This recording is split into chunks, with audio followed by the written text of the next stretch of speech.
কোনো ব্যক্তি যদি টানা 21 দিন পর্যন্ত কপালে কেশর দিয়ে তিলক লাগায়, তাহলে তার রাহু, কেতু, মঙ্গল সব ব্যালেন্স হয়ে যায় এবং বৃহস্পতি অত্যন্ত পাওয়ারফুল হয়ে যায়।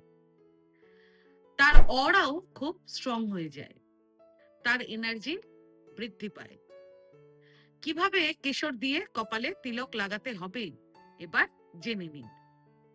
প্রথমে আপনার বাঁ হাতে অল্প করে কেশর নেবেন।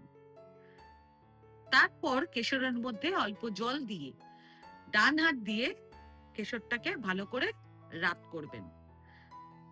তারপর গোলা কেশরটাকে তর্জনীর সাহায্যে অল্প করে নিয়ে কপালে তিলক লাগাবেন। তারপর একদম অল্প করে কেশর ওই তর্জনীর মধ্যে নিয়ে জিভে লাগাবেন। ব্যাস এইটুকু।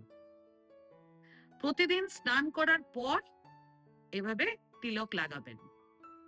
একবার করে দেখুন, 21 দিন পরে আপনার জীবনে কত বড় পরিবর্তন হয় নিজেই দেখতে পাবেন।